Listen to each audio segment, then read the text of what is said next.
I'm here today to talk about the online IMBA that we launched in January of this year. And I just want to give a little bit of context that there were really three issues that we were grappling with. One is, we take very seriously as a flagship land grant public institution our land grant mission. And we, like a lot of schools, are becoming increasingly concerned about issues of access and affordability. So we were trying to think about how we could take advantage of this new MOOC, this thing that we call a MOOC, to figure out how we could change business education. At the same time, we knew that the world of higher ed was becoming increasingly global, and we were not real fond of the idea of following in the footsteps of some of the big-name schools in terms of, trying to set up brick-and-mortar operations in China and India and other places around the world. But we knew that we wanted to expand our global reach. And then we also, of course, had technological change with the advent of the MOOC. And we were trying to sort out exactly what this meant for us. So what we spent some time doing, starting around 2013, was really trying to figure out what we could do at the intersection of this. And out of that really did come the IMBA. Now, just as a little bit of background, if you think about it, we've been doing in higher ed more or less the same thing for hundreds, if not thousands of years, right? We have a person who is sharing knowledge with students. And if you think about it, they're sort of producing the teaching at the same time that it's being consumed. And I think what online education, one way to view what it does is it separates those things and allows you to sort of produce the education sort of separately from the consumption of it. And that allows you then in turn to start scaling up and reaching much larger numbers of people. And that's really the advent of our partnership with Coursera. You heard from Rick Levin this morning, and they've been an integral partner in all of this. And I'm going to go into a little bit more detail about our program to show how we have used their, what he calls it, and what we call a stackable model of we have courses, specializations, and so forth that lead on up to a degree. The basic building block of our degree is a single course. As it is in most schools, but here it's a single online course and a MOOC, right? But what we do is we take 3 online courses, we bundle them together, and create a specialization, and we also include with each of these 3 courses in a specialization, a capstone course that sort of ties it all together and is a little bit more of a high engagement version of the course. I'll say some more about that in a moment. So as an example, one of our specializations that's a required specialization to work toward the degree is a specialization on economics and business analysis. And essentially you have a microeconomics course, a macroeconomics course, and a statistics course. Okay. Now, if you then put together 6 of these specializations, which is 18 courses in all, plus 6 of the capstones, you then can get a degree from the University of Illinois, an MBA degree. And I should note that while it is a different delivery mechanism, officially we only have one MBA at Illinois. You can get it through an executive program, you can get it through an evening or a full-time program, and now you can get it online. But it is the same degree in all cases. The specializations include 4 required ones, which are the 4 orange. They are strategic leadership and management, the economics and business analysis that I just showed you, value chain management, and financial management. And then we have 2 electives. Currently, we only have 3 to choose from in the 2 electives, but that's an area we're going to be expanding. We have one on digital marketing, one on entrepreneurship and innovation, and one on global challenges of business. And we're in the process of building additional specializations out from which our students will be able to choose.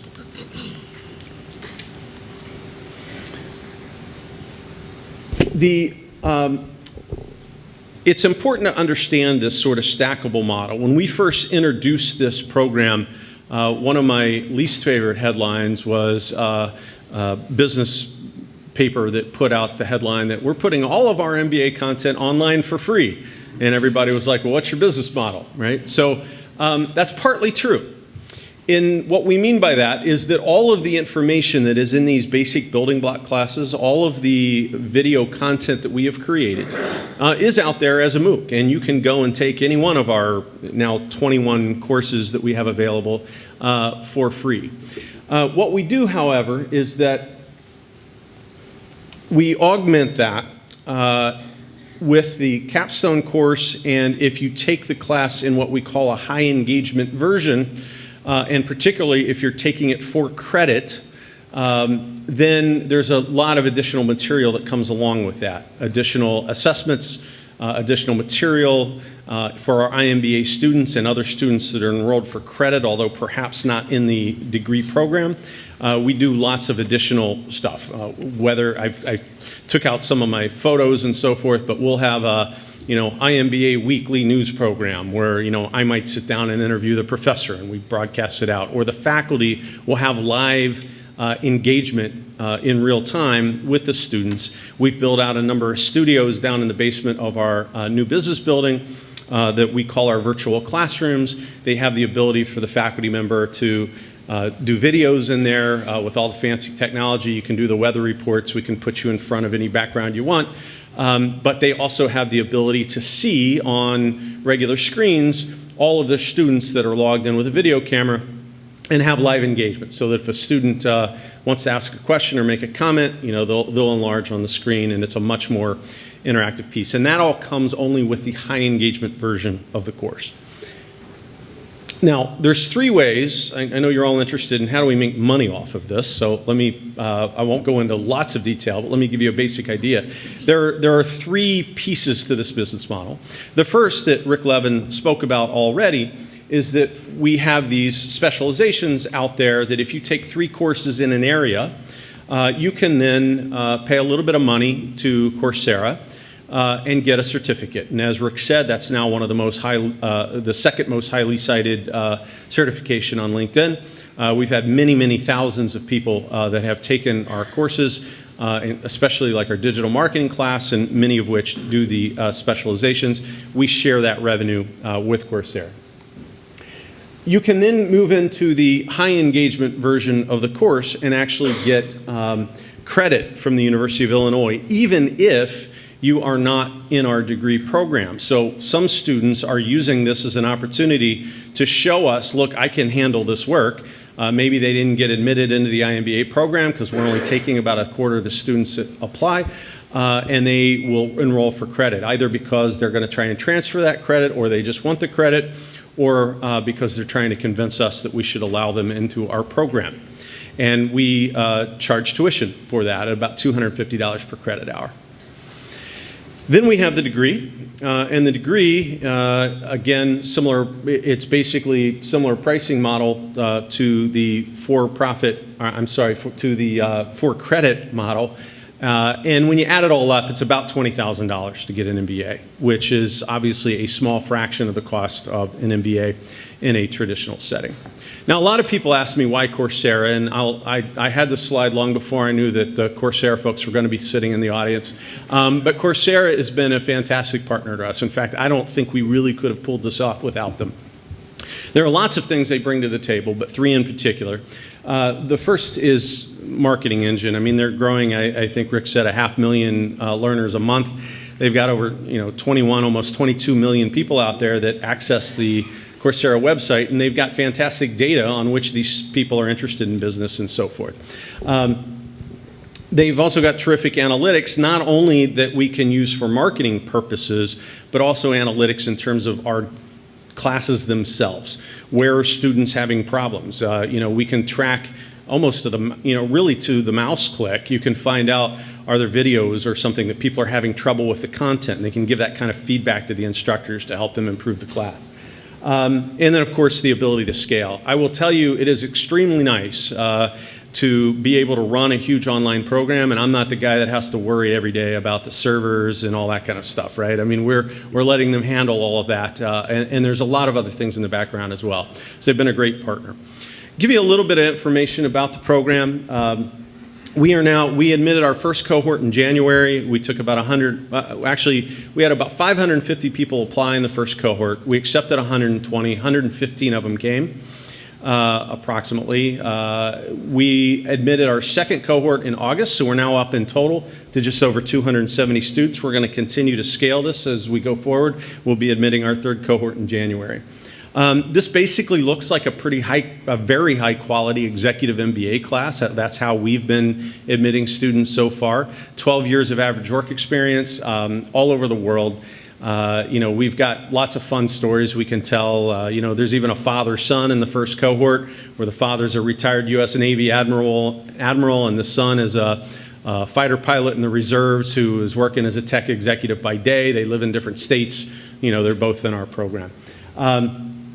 As I mentioned, we have about a 26% admissions rate so far. We get 95% of the students we admit enroll. We've maintained from course to course a 97% retention rate so far, which is quite high. It's another area that Coursera has been very helpful with us. We do a lot of proactive reaching out if a student seems to be not as engaged with the material. We've now got, just so you know, this is no small undertaking. We now have 45 people in our college that are involved in this in one way or the other. About half of those, actually slightly less than half of those, are faculty. The rest are everything from instructional designers to programmers, et cetera. So it is a big effort. It was a big upfront investment in order to do this. But in addition to the 200 students, we've had over 600,000 people that have engaged with a University of Illinois College of Business course since we started this, doing the MOOCs a year and a half, 2 years ago. Talk about a phenomenal marketing engine. Just our digital marketing class alone is up to something like 120,000 students that have taken that class, and we've kind of turned the professor, Eric Reinfleisch, into a Coursera rock star. So he now gets recognized in airports and things like that. It's kind of fun. So we've gotten lots of news coverage, which I won't go over. I just wanted to say one other thing with the last minute that I have. There are other benefits to this relationship in being in this space as well. We're able to pilot test fairly easily in this space. You can throw something out there. You don't throw it out, but you can put out a course as a Coursera MOOC, and if it's popular, you can think about how to roll that in. You can optimize it. We are now finding that one of the advantages of having this huge library of digital content is that our instructors in all of our face-to-face programs can now draw upon this material in their own classes, which enables better flipping or blending of classrooms, both in the MBA and the undergrad space. I already mentioned the marketing reach, and frankly, I think the biggest surprise for me and the biggest positive of this is that I think it's just helping us all learn how to teach better, because it's a very different environment than face-to-face, but it turns out there are lessons that transfer back and forth from one another, and I think we found it very useful. I will just mention a little bit of an ad, not for the College of Business, but the University of Illinois. We've had enough success with this model that we're now expanding it, in the Department of Computer Science and our School of Information Science have now partnered using the Coursera model to launch a data science degree this year as well. So with that, I'm happy to take questions after we hear from the rest of the panel. Thank you.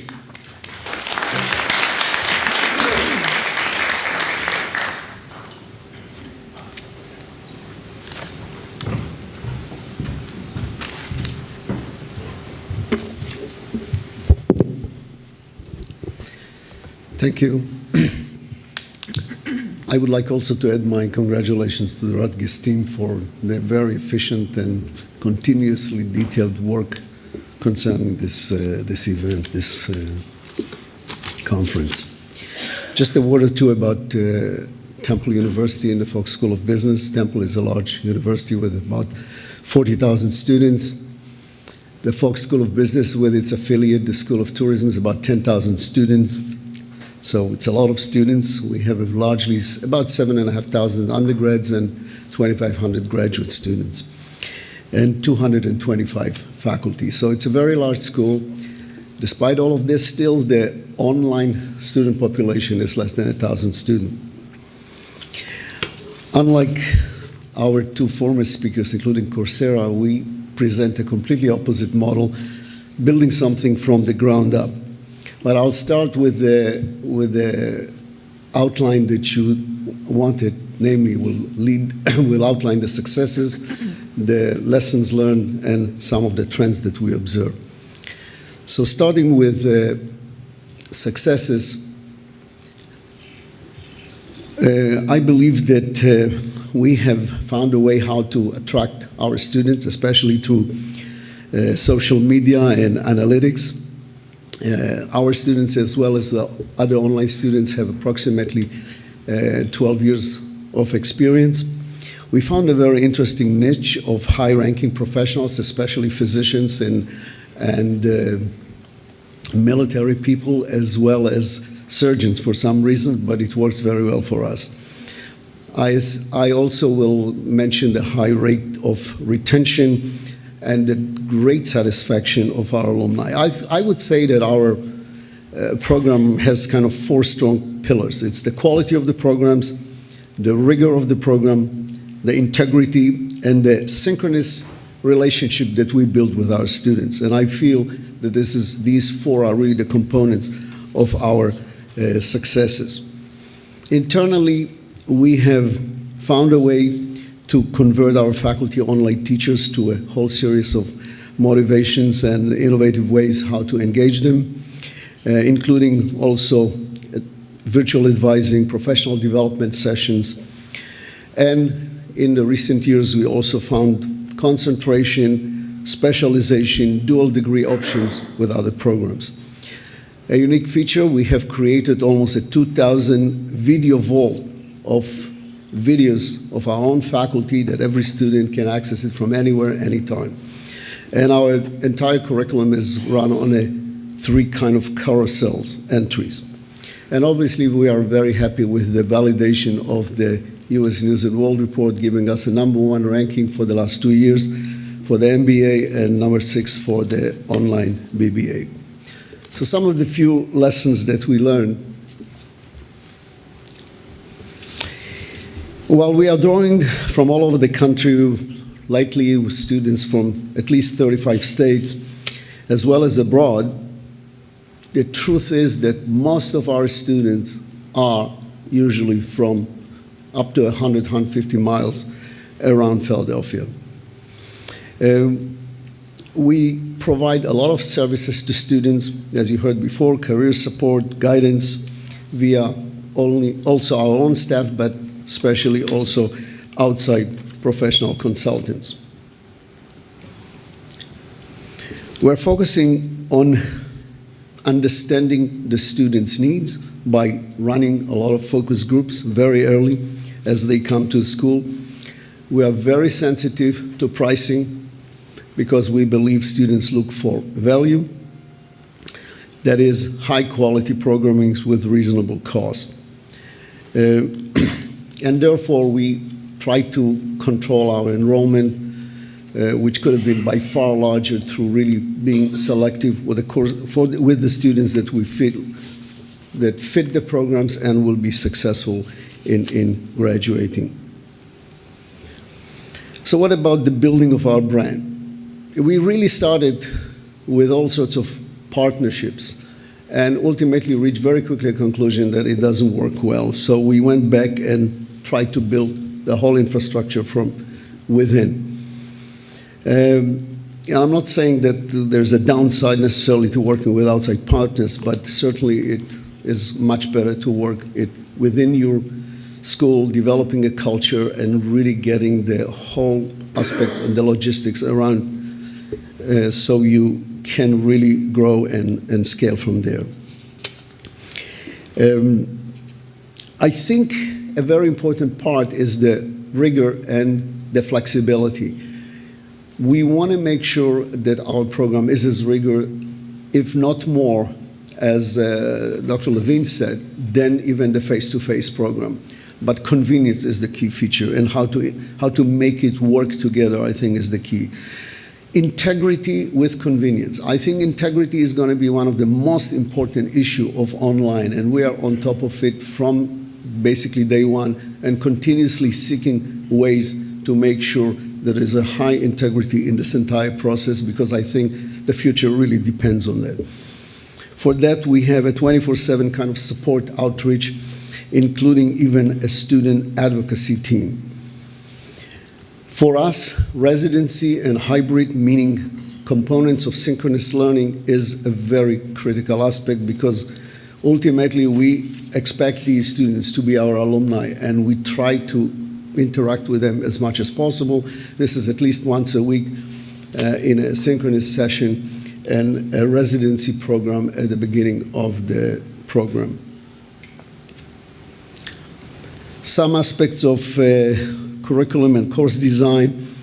Obviously, you have to choose your platform. We have ours. We use WebEx, and our platform also uses the learning management system of Blackboard. Obviously, the program, the courses, and the whole design has to be intuitive, functional, easy to access across all programs and across schools. And I think it's important that it is designed to account for the adult learning principles that we all learn and experience how adults learning more than the undergrads, or differently than undergrad. So another few lessons of the course and curriculum design is the synchronous. It's the resident program, which is compulsory for us at the beginning of each cohort, and the synchronous component that I mentioned before. And a great emphasis on collaboration among the faculty, the instructional designers, editors, multimedia specialists, information technologists, scheduling staff. All of these are, quite a number of people are working around the program. Other lessons we have learned is that we have to engage digitally savvy faculty, and this is done through various incentives, but also putting them on a pedestal as innovators, as people that leading in many ways, kind of engage in cutting-edge type of teaching of the future. We invest quite heavily in their professional development on a continuous basis. We hold regular meetings to communicate goals and share best practices, and certainly provide incentive and financial rewards for that. I think it's important to resolve quite early the intellectual property ownership issues, which we have really resolved early with the faculty. Similar issues to faculty are also to create in-depth staff to interact with faculty and students, invest in professional development staff, but certainly invest in recording studios, videographers, IT technology specialists, tech-savvy student advisors, and a truly customer service kind of concierge mentality. I think these students need that. Overall, our lessons are that we need to work at it and integrate it with all our programs in the graduate suite. Deliver electives and concentrations, carefully expand also in specialized MS programs and dual degree programs. A few words about trends. As you heard before, many of the top MBA schools in the country, the biggest brands, are getting into the market, and there will be obviously an issue involving cost and tuition, and you have heard many solutions to that. For us, tuition for the online programs and the regular face-to-face program are the same.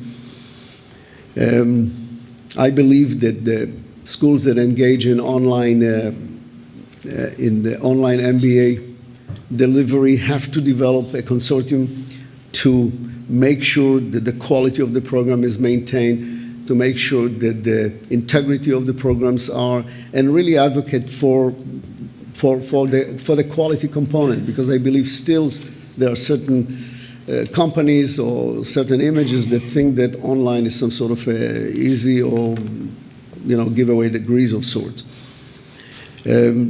As you heard before, also there are combinations of certificates, nano degrees programs, and so on that are growing as well. I have seen also trends in terms of gamification of the whole process of online, namely all sorts of badges and other things that help to motivate certain students. I think it's more appropriate for undergraduate than graduate, but we have seen it also in graduate students. I think the integrity issue will be big, and it's continuously. We are using advanced companies that do helping us in the testing, but I think this will be continuously a growing challenge for this industry. I can see, and in our case, also merging of part-time programs with the online programs in kind of combos, and I think videos and collaboration tools are growing continuously. So these are some of the highlights and I made it on time. Yeah. I obviously will be responding to any questions if you want more on some details. Thank you very much.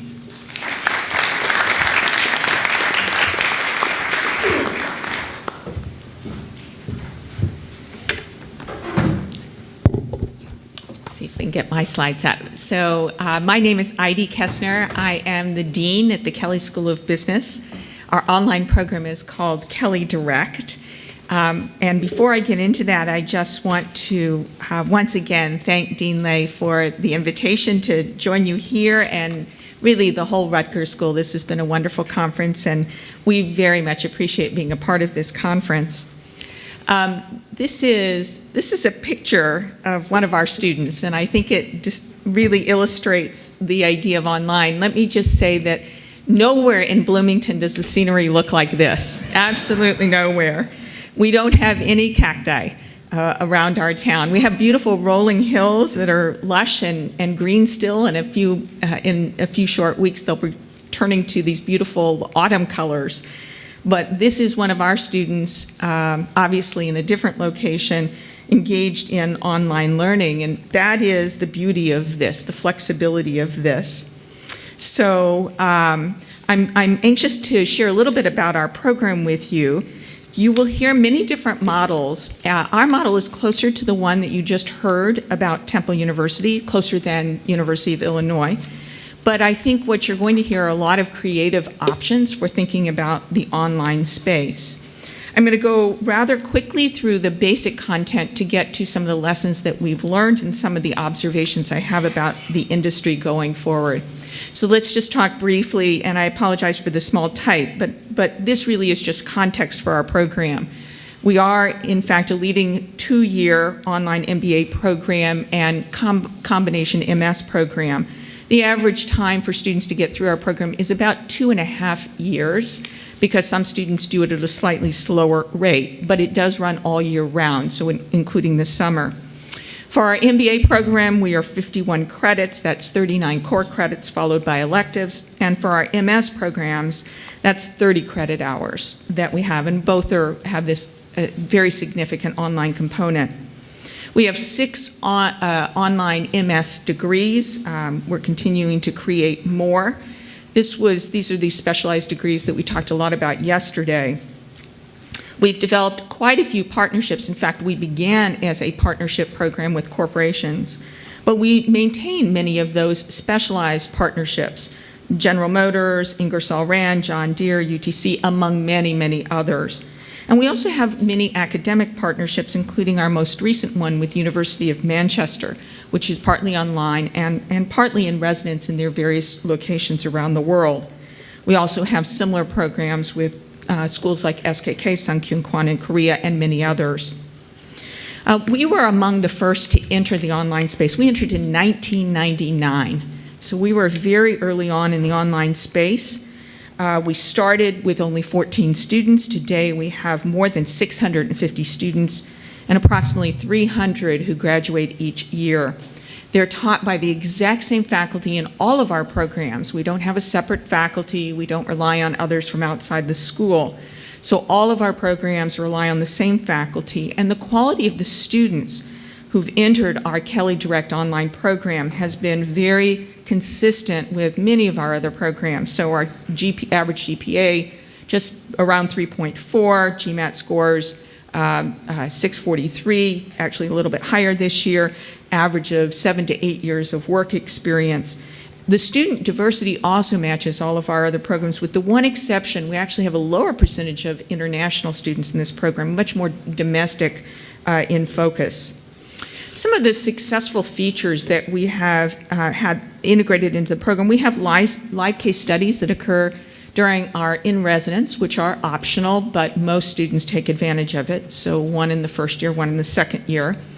We have entrepreneurship programs through our Johnson Center for Entrepreneurship and Innovation. We allow our students in the online program to participate in the Washington Campus program. I know many of you are familiar with that program, to learn about the intersection between business and government. We have special weekend immersions that we handle in various cities. We call that our Pathways program. We have a number of global immersion trips that we take. These are just a very small sample of the countries that we've visited, from Myanmar to China and Botswana and so forth. And we continue to add those, and there's tremendous interest, I should say, on the part of our online students in taking part in these global immersion trips with their faculty members. And as I mentioned, we have also some dual degree options with our MS programs. And then added to that, we have specialized career services for our online students. And just a word about that, we have a very successful career services area in our school, both undergraduate and graduate. And so we've developed a state-of-the-art program in career services that focuses on coaching, career counseling, executive development, and placement for our students. This program was originally developed for our full-time program and adapted for our online program, and so our Kelley Direct students do participate in services for career services, especially for those who are interested in switching careers. And this is where it's important to note that originally when we started our online program, only 10% of the students were career switchers. Today, that number is nearing 50%. So we're getting a lot of students who see this as a stepping stone to a new career or perhaps a new industry, and they require and need career services support. We've done a lot of surveys of our students to understand their feedback. It's been incredibly high. I won't go through each of these notes, but the point is that our students are getting tremendous value from the program, both in terms of career lift, the things that they're able to experience in their own careers, and in terms of their willingness to go out and advocate on our behalf for the success and value of the program. More to the point, let me get to some of the lessons that we've learned and some of the trends that I'm seeing. The first lesson that we've learned is that Kelley students are increasingly seeking features that are more similar to our residential MBA program. They want components, optional components that have this residential aspect to it. So not only do we offer residential programs where they can come and study with their colleagues for a week at a time on campus, but we have these global trips that they can take. We even have clubs and student organizations for our online students, and they get tremendous value out of that. And to Moshe's point, it connects them to our university. They become true alums of the Kelley School of Business. We're also, as I mentioned, seeing a growing number of career switchers, and in that vein, you have to provide the kinds of support that you might provide for some of your residential students. It's costly, but it's very important to ensure that you have that student satisfaction and you give the students the kind of support mechanisms that they need for where they are in their careers. We also find that online students value flexibility. They value the options. We have both synchronous and asynchronous components to every one of our classes. So there's a synchronous component where you're speaking with your professors and fellow students simultaneously.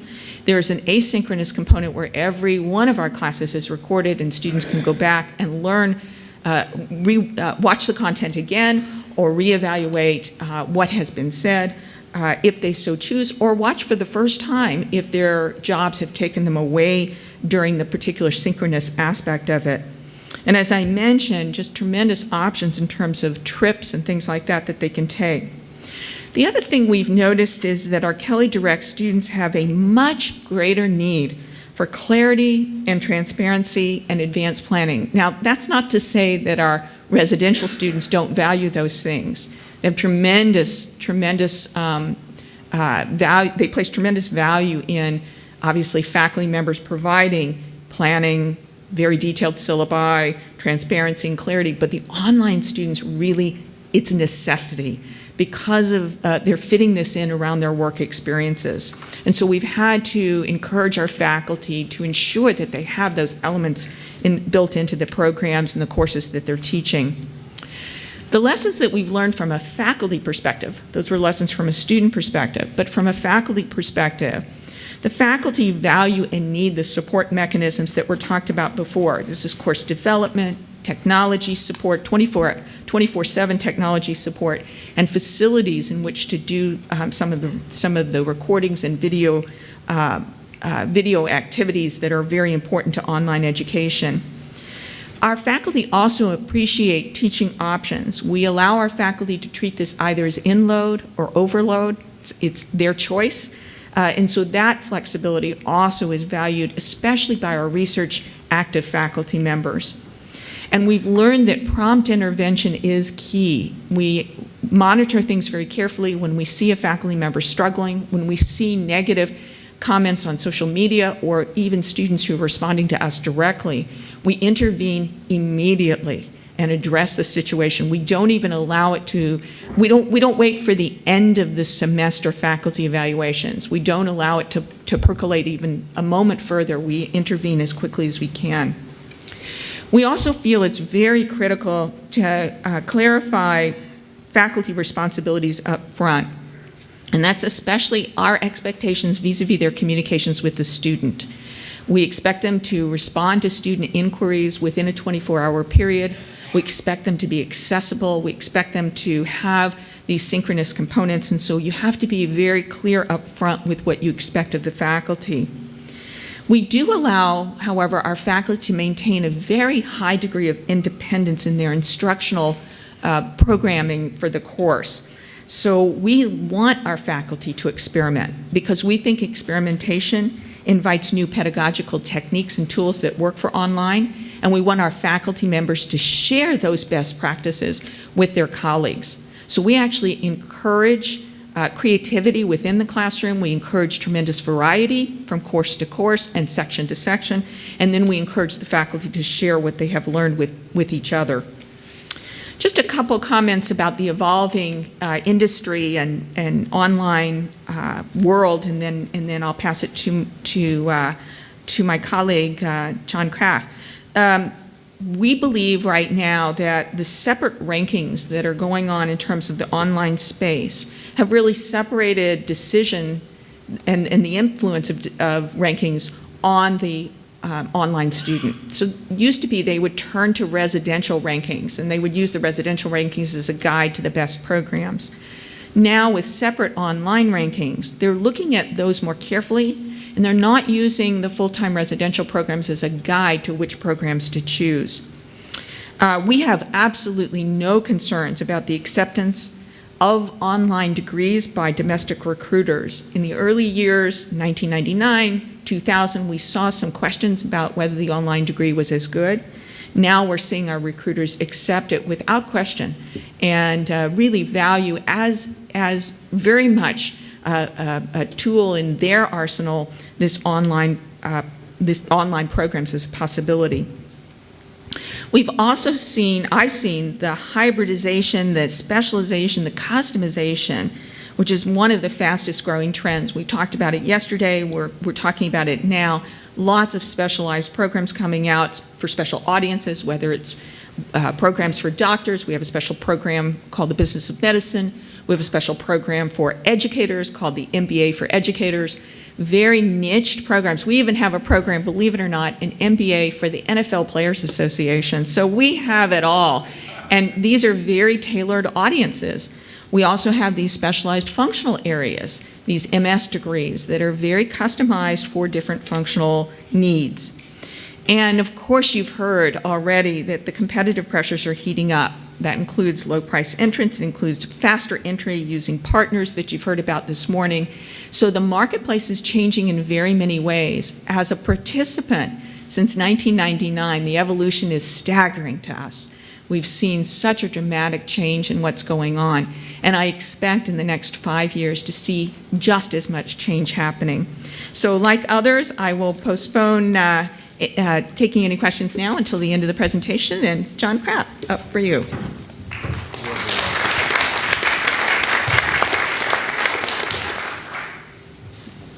Hopefully this works.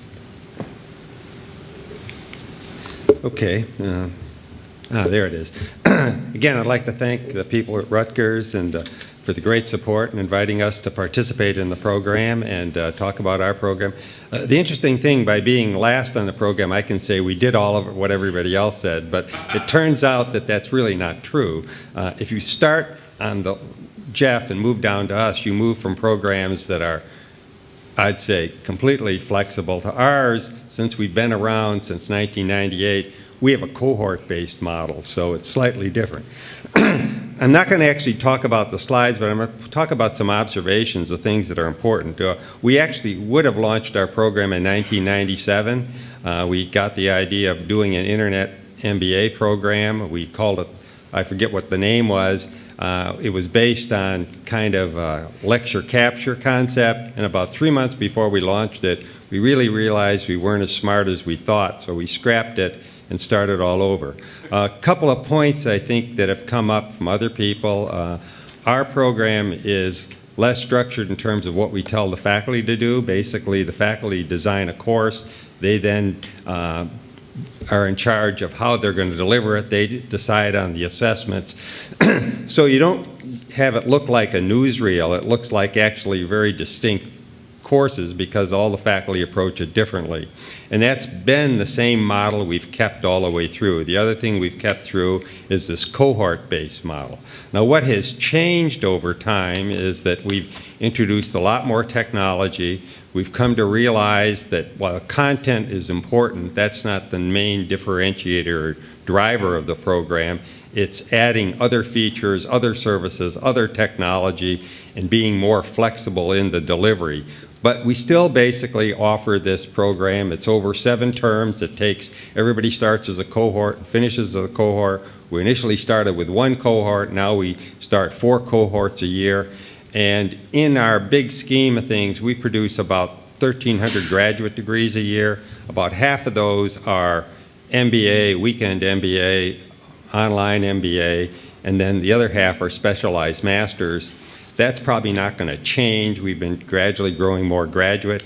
But just like was pointed out, the way we think of this is we have a set of courses, and courses are building blocks, whether they're in our resident programs or in our weekend programs, that we bundle together to create degrees.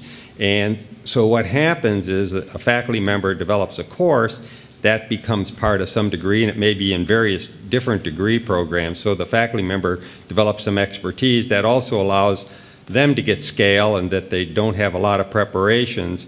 And also, if you're teaching in the weekend programs or in the online program, you're going to get a lot of other technology support. So just like at Indiana, our faculty can teach at inload or they can teach at overload. The one distinct feature we have with the people in our online program, which are almost, I think, 99% full-time faculty at Florida, is you can't be an assistant professor and teach in the weekend programs just because of the demands that you're going to get from students in terms of them contacting you. Soon it's all email when they're going to contact you. Some people do have live office hours, but we want the faculty to respond right away, and so we don't want to have assistant professors deal with that. So that's kind of our programs. We've actually had 3 distinct periods. We relaunched the program in '98, and up to about 2006, we called it the Flexible MBA.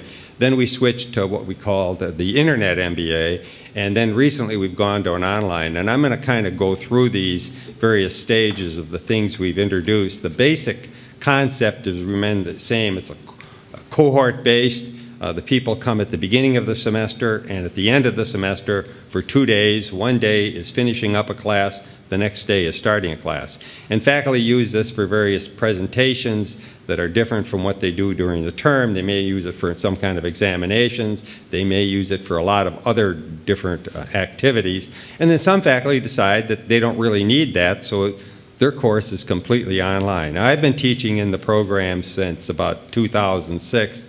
I actually teach the capstone strategy course, which is interesting because that's not my area. But I took it over because we didn't have anybody that did it. And so I've kind of evolved with the program in terms of technology. And originally I used to think it was because I've spent my entire career teaching live classes that it was really important to have this course at the meeting time at the beginning, at the end. I've since changed my mind on that, and I don't really meet with the students either at the beginning or the end. That's probably good for them and good for me, but it's part of our approach that we have a lot of individualism in our program. So let's kind of run through these slides. This is the first year of the program, and just like ID, I just made sure you couldn't read these. There's a couple of important things. We started out, it was lockstep. It was mainly, there was primarily asynchronous, but what we did do was we told the faculty if they came across any new technology they wanted, we would try and introduce it into the program. We also encouraged people to be innovative in terms of the way they did the asynchronous part. Some people had a lot of taping that was involved. Some people had very little, and then they had support things. We encouraged people to try and use cases and other assessments. We've since evolved over time, as you see as we get to the end, that we really encourage people to try and assess people in a number of ways. We've tried to add experiential learning. Some people use cases, tests, projects, simulations, a lot of different ways. I think one thing that came out earlier is you're always, and faculty were concerned about this in the beginning, was, you know, when we test the people, is there going to be cheating? Well, my view is the more assessments you use, the actual better it is, because you can find a lot of different ways. We have a lot of teamwork in the programs. We have a lot of individual work. We try and balance that. But again, it's up to the faculty to do this. One interesting thing that came up, we never really had any difficulty with getting our faculty to participate. We have a faculty that I think has been pretty responsive to new ideas. They initially got into this that we were going to experiment with it and see what happened, and the experiment's going on now for a number of years. The bigger problem has to do with central administration, because central administration, when they see you've had some success, they think they should take this over and they should run it, and then they want to have all kinds of rules and regulations, and they are the most, I'd say, less innovative group of people that we've ever seen. They actually took over our undergraduate program and basically have run it right into the ground, which was expected. So if you want to be successful, don't talk to the people in Central. They don't have any idea about how to do this. The second phase of our program was the internet, and here we had actually evolved. We'd gotten scale. We went from basically having one cohort a year to 4 cohorts a year. We changed our technology platform. We have evolved into, we've tried to introduce the international trips, and we started adding more services to the program. And we went on that scale up for a number of years, and then recently we've just switched to what we call the online format. And in the online format, we actually have specializations. We realized, and I think this is an important thing, if you think of this program, we originally started it out, it was a complement to our executive MBA and our weekend MBA, and we put it in that suite of programs. But as you go over time and the type of people that you get into the program, there are a number of career switchers, it's actually now approaching more of what you do with the regular traditional MBA program. And I think the trends are down the road is that you may find more of internet-based courses, more online activity in the traditional programs. I'm not sure what's going to happen to the traditional programs, but over the horizon, I think the online MBA is closer to what's going to happen in the traditional programs. We now have 4 specialties in our program. We have you can get 12 credits. It consists of, we have a 48 credit degree, by the way, and so 12 credits can be focused. You can do just the general if you want it, but you can do finance, marketing, entrepreneurship, international, and then the 5th one we will be adding will be business analytics, which is probably about a year or 2 away. The one difficulty we have with business analytics is that we have a very strong master's program in business analytics, and the faculty in that group are a little concerned about whether and it's a very technical program, it's more engineering focused. They're wondering about whether the MBAs really want business analytics or they want business analytics light, so we're dealing with that concept there. That's one of the problems when you have specialty degrees. You develop a sense of priorities, but you also actually need to adjust the content slightly when you move to MBAs because they want to use the tools as opposed to being the people who are actually doing the work. So that's created some difficulty. That's why business analytics wasn't in the program. We've also switched to Canvas, which is originally we had our own learning management system. We then went to Sakai. We've now switched to Canvas. Canvas has a lot of tools that make this easy. It has some downsides, but by and large, having taught in the program, Canvas is basically, I'd say, better than what we've been doing in the past. Again, trying to introduce new concepts. In the end, I'll talk a little about technology. Technology is what makes this work. And it's really not technology in the whiz-bang way. It's technology that faculty can use to better communicate with students, better deliver concepts, better introduce videos and all of these other things, and better have more synchronous work with the students that we can make them feel like faculty are there and available. And technology is a big driver of the program. And in the end, when we take questions, if you have any technology questions, you can ask Tanya, because I know nothing about this. I can barely operate the clicker. And it's having trouble here. In the future, I think the other thing is that when we got into this business years ago, we thought, oh, we were great innovators. And of course, then the whole landscape's changed. I think there's a lot of innovation out there. In our business, we actually like more people entering the market because it's able to get comparisons and people can choose. We are talking about a pretty big market. In our program, we've had people, every year we almost get people from all 48 states. We've had people from about 35 different countries do our MBA, online MBA program. We allow people, if they start in the online, they can switch to the regular live sessions with the weekend program if they want, or if people are in the weekend program and somehow they get transferred, they can switch to the online. So that's worked out pretty well. It's given us flexible to trade across things. It's also created ways that we can develop technology here and migrate it to our live programs. We've attempted to experiment with various online efforts in our specialized masters. We haven't quite been able to make that work. We've also had an undergraduate completely online program ourselves that was very successful until the university took it over and ran it into the ground. As somebody asked me when I went to a meeting on this about the future of it, I said the best thing would be is it disappeared and we can restart our own program. But we'll see where that goes.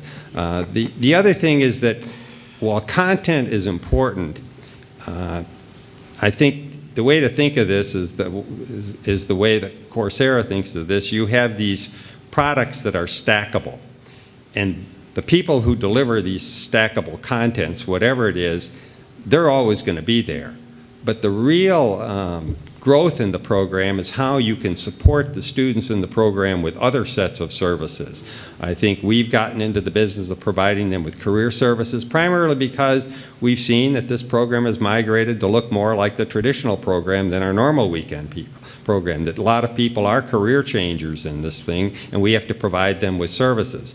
We've also tried to provide them with a lot of experiences that we do for the on-campus programs in terms of trying to weave them into the fabric of participating in business plan competitions, participating in any one of our 10 international trips that we run a year. We've encouraged them to, if they want to come to campus and take care of other services or set up special meetings, we'll do that. So the real growth is in these other services that you provide people. For us, the business model is pretty simple. It's a kind of cohort-based tuition model, although we have a different tuition than we have in our regular programs. And for us, it's about trying to, provide value for people, but continually trying to use this as a way to drive innovation. We've had some people who've taught in the program continuously since 1998. Every year we probably introduce 1 or 2 new people to the program. Some people do it and don't like it. Some people prefer the on-campus live sessions. I've been doing this for a number of years, and I actually prefer this to the live sessions. I think it provides me with more flexibility. It provides me with the ability to come up with new concepts, a new way to deliver it. And the big driver of the program, obviously there's marketing and other things, it's the technology support people, and that's why Tanya's here, because having those people and the course designers and trying to take account of all the individuality of the faculty is a big difference that makes success in the program. That's our program, and I'll be glad to answer any questions at the end. Actually, you can direct them to Tanya, because I don't really know anything about the program. Okay, and thank you.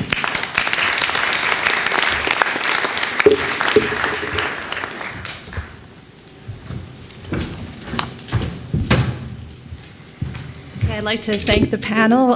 All your presentations were excellent, and we have plenty of time for questions. So we have 2 mics up here. The reason I'm here first because 2 speakers are my old friends. Jeff from Illinois, I taught there for 12 years, and before you were born, you know. And John Kraft, twin brother, took me down to Rutgers. Well, my question is, online program is a very innovative program. Yesterday, 4 experienced managers tell us, our MBA program has been lose the power. Is online program going further water down the MBA program or not? That's my question. Another question I just thinking about that. Do you use a textbook for your online program? Or you just use PowerPoint? What I think maybe it makes sense. Besides PowerPoint, you also use a textbook, require students write 20 or 30 page report. They can send to teacher by email. That's my question. Thank you.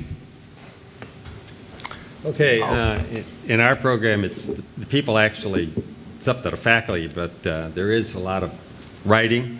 People actually submit these things. They load them up in Canvas. You look at it electronically, and you grade it. I use a voice technology, so I can zip through the papers very quickly. I can provide comments to them. I've used textbooks. I've used articles. It's kind of up to the faculty. We don't have a standard model. It's the same at the Kelley School. We allow each faculty member to determine the materials that make the most sense for the course that they're teaching. So it might be articles, it might be cases, it might be PowerPoints, it might be a textbook, it might be another type of book, but it's up to the individual faculty member. Same here. Ditto. Hi, my name is Karthik and I'm from Purdue. I have a quick question regarding the IP issues related to this online content. Right, there is a high fixed cost and then the low marginal cost in terms of delivering this content. So how do you handle the IP issues from the faculty standpoint? Great question. Really, there's 2 angles to this. The first is the relationship we have with Coursera, and we own the content. Coursera does not. They provide the platform. So we own it. We have basically this follows all of our other IP stuff that we have on campus. And we have an agreement with our faculty who agree to teach in the program that allows us to continue to use the content they developed for this program, even if they choose no longer to teach in it, or if they choose to leave or what have you. So essentially, we own it, but we're paying them a fair amount to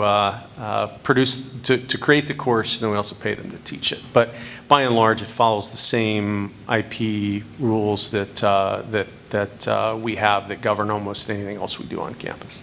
Our model is basically the same. We pay faculty for develop the course and so on. Then the school or the university owns it, and even if the faculty leave, we own it. Right, and we follow the IP practices for any course, the same. Basically the same thing, except in our case, if a faculty would leave, we wouldn't, since it's faculty-based, we would reshoot the course with another faculty member, so we wouldn't reuse it. Now, the university does, and the online undergraduate program does that, but that was one of the ways that we tricked our faculty into participating. That we wouldn't. I mean, we haven't had that yet. We'd probably do the same, but you always have to guard against what if a faculty member leaves in the middle of a course or something like that. So you want to, we at least retain the right to continue to use that material after they leave. A question over here. Good morning. I'm Lourdes White from the University of Baltimore, and we too started very early in the process of online education. We started in 1999. We were one of the few ACSB accredited schools doing that. So over the years, one thing we realized is that as faculty, we're trying to transfer to the online environment the things that were so dear to our hearts in our classroom environment. And lately, what we've been thinking very hard about is that Are there unique things about the online environment that we cannot do in the live classroom? And one of the things we have experimented with was team teaching. It seems to be easier to do it online than it is physically in the classroom. So I'd be curious about your experiences with these unique things you can do online. Thank you. I would like to comment that I think the most important lessons that we learned is that there are instructional designers that know much better how an individual learns, and listening to them and reorienting your course accordingly has been the most illuminating experience in this entire learning process. The best analogy I heard on this, I either heard from Rick or from Daphne, who was the founder of Coursera, which is when the motion picture was created, it created a new art form. They did not just go into the back of a theater and film an onstage production, right? And we're finding exactly the same thing. We are now designing, we do not put cameras in the back of a classroom. We design the content specifically for the online space. And to your point, we do things differently. There are things that work in a classroom that don't work online. There are things that work online that don't work in a classroom. So for example, Eric Reinfleisch, who teaches a digital marketing class, also offers a class on 3D printing. It's not part of our MBA, but it's a MOOC. He took a camera, we paid to take a camera crew with him, and he went around New York and Chicago and other places. He would visit companies, he would interview them, he would show the production line, they would show things in work. And you know, you could bring guest speakers to class, but it's not the same as going into their environment and see what they do. And Rick mentioned earlier, think about, I was down in Washington on Sunday at a corporate directors conference, and I got to try out during one of the breaks the latest version of virtual reality headset that KPMG had there on display. That opened up a whole new world to me in terms of the kind of immersive activities that you might be able to do in the future, you know, taking tours of subsistence marketplaces and things like that. So I think, to your point, it is a different art form, and it enables different types of things. I might take a different slant to this in answering your question, only to say that we haven't found things that can't be translated or transferred with adaptation into the online space. And in fact, our online teaching has begun to inform our residential teaching in many ways. So some of the things that you just heard Jeff talk about, we've seen faculty members who work across both types of degree programs, bringing some of their other content from the online space into their residential classes. So I think that train runs both ways. And I'll just add to that and say that I think there are some of the things that you can do in the online space and with technology that you cannot do in the physical environment. So we've, one of the first things we did when we built our own system was we established a method of a blind post. So you could basically cold call every single student. They had to post their thoughts before they could see anyone else's response. That's not something you can do in a traditional classroom.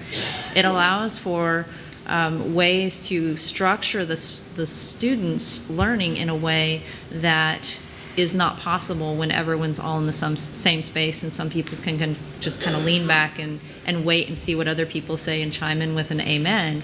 It allows you to do a lot more with the individualized nature of the learning so that students can learn more both on their own and with teams.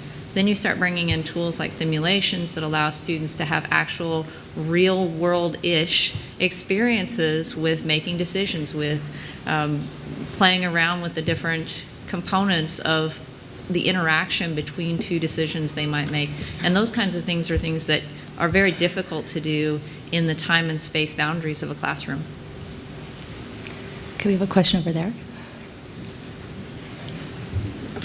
Irfan Bora from the Business School, Rutgers Business School. A quick question. Your comments on the assurance of learning as well as the ACSB accreditation standards, and how do you navigate through all of that in online education? Since our materials are due in just a matter of a month or so, I can probably answer that very well. It doesn't differ from any other program. Our faculty members have to submit their learning goals. We have to evaluate them on a regular basis, get the feedback as we talk about closing the loop, altering and changing things that will help the learning process. There is no difference in the assurance of learning components for us in the residential versus online. I agree with that. For us, it's the same thing. In fact, Tanya's in charge of that component of our stuff. In the online environment, you actually can collect way more analytics on the students than you can in the regular classroom, because think of it, when you're in a classroom, you're thinking of the space that you're there. But when you're here, it's 24 hours a day, 7 days a week. So you can monitor when they're signing in, when they're looking at things. You have way more information. It's actually much easier to collect the data that you need.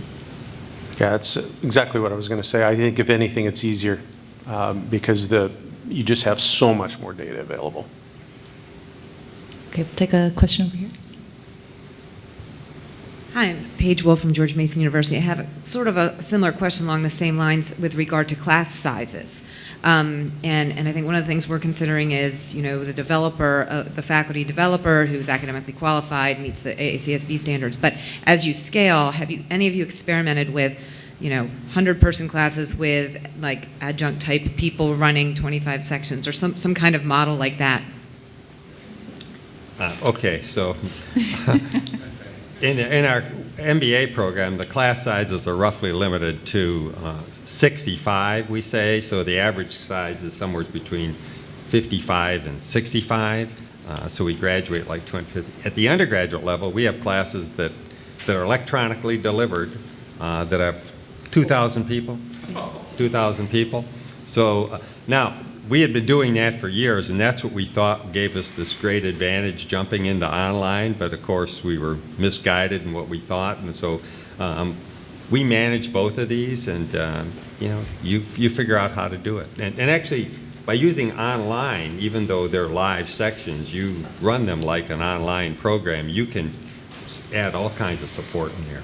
We do something similar, I would say. We have defined class sizes for purposes of faculty credit. So we run our class sizes somewhere around 40 to 50, and faculty get a section credit for teaching that. We do find that some faculty members, for some components, like to combine their classes.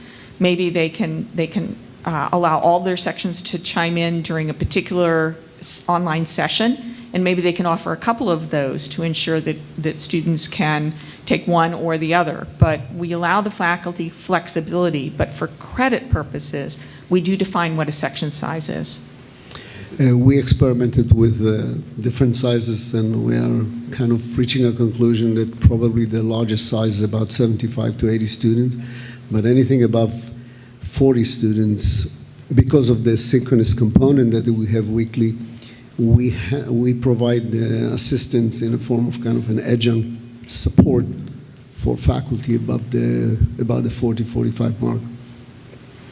I'm enjoying hearing these answers because this is an issue we're going to have to figure out internally as we scale the program. So far, our first cohort had 115 or so students in it, so it wasn't a major issue. When we did the synchronous piece, we did it at 2 different times of day anyway to reflect the fact that we had people in different time zones. So we were roughly dealing with 2 synchronous sessions that were at different times of the day. As we continue to scale, that's something that we're trying to figure out what model we want to use there going forward. Okay, we have time for one last question.